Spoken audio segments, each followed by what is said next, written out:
Okay, so I won't hide behind a video toy. I just thought I would share some of my pondering with you. There's Kismet making a brief appearance. And I've been pondering on what is free will. I have the sense that at some point in our ascent in consciousness, our sense of it disappears. I'm not there yet. I still have the sense that I have free will. But what I have found is that it's my great joy to consciously surrender that will to higher self. And in doing that,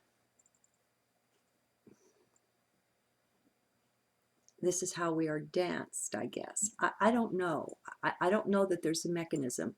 I don't know that there's anything in the realm of spirit to which we can apply cause effect.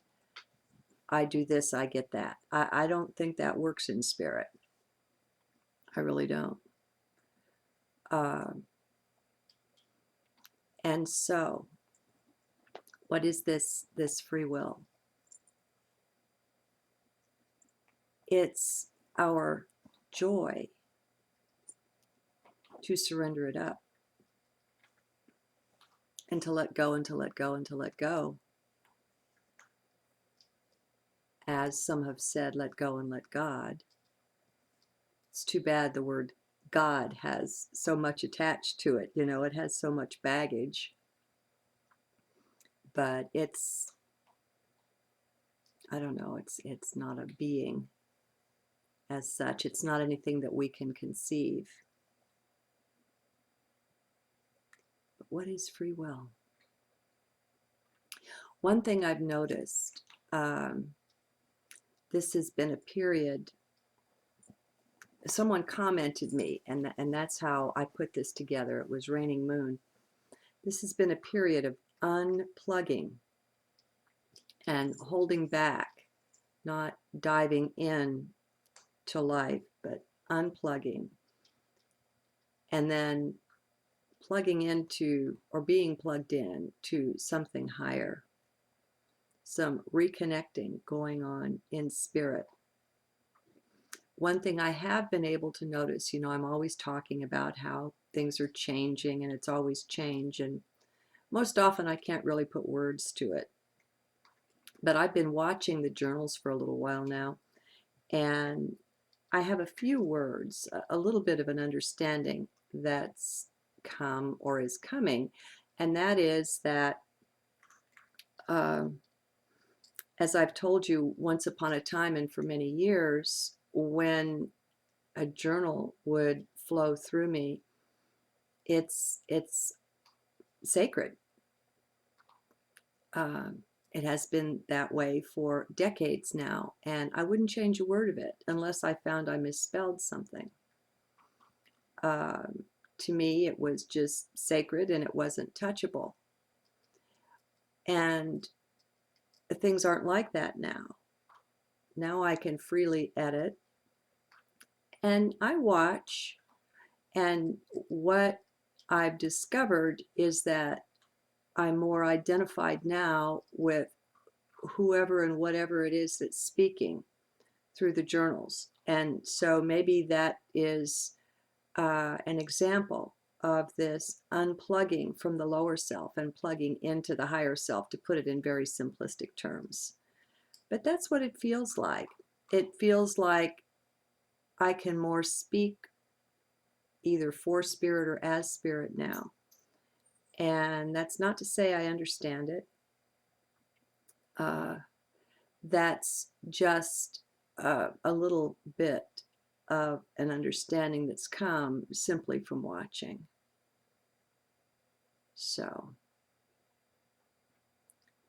what do I know of free will? We have to be able to define the I. Otherwise, it's not that free will is meaningless, but as we change the definition of I, so will our definition of free will change.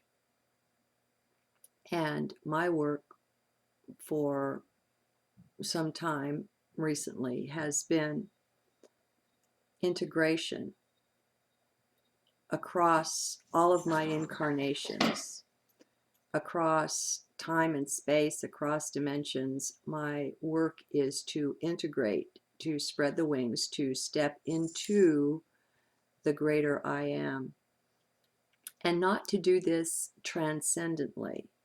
For the first 2/3 or 3/4 of my life, I wanted to do this transcendently in such a way that I would step up into the higher planes or dimensions. I wanted to leave here. I saw this as a realm of imperfection, and I didn't want to stay. All of that has morphed or shifted now, and I have more of a sense of what I'm about. And that sounds funny to hear me say it, because how much sense I have of it is precious little. But this much I know: I'm meant to be here in 3D. I'm here for a purpose. I'm not here just so I can leave. I'm here so a certain light can shine and be anchored. And it's meant for 3D. 3D isn't what we think it is. 3D isn't what I have thought it was. It's sacred in itself.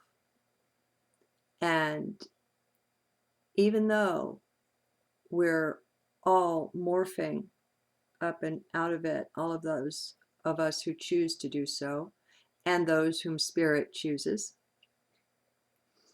even though we're in our last lifetime, even though we're in process of, some would say, leaving it behind, we're taking it with us. We're converting the very cells and atoms of our body-mind vehicle into light and bringing them along. 3D isn't something to be escaped, my friends. I have found out consistently across the decades of my life, anything whatsoever that I try to escape will greet me again and again and again, wherever I go. Whatever I do to try to get away from it, it will manifest there. And so, at least in my life, the learning has been that not to run from anything, but rather, and not to run to it either, but above all, not to run away. In running away from something, we just perpetuate it.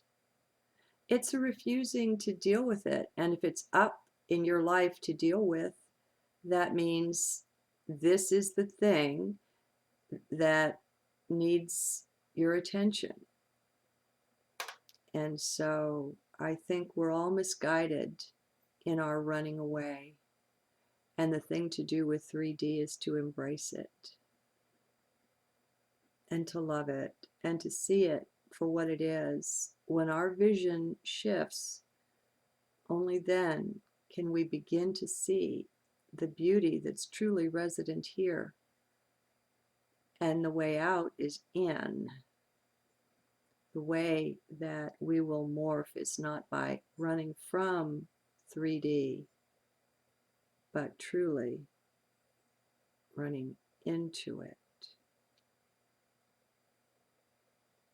Okay, enough. Good day.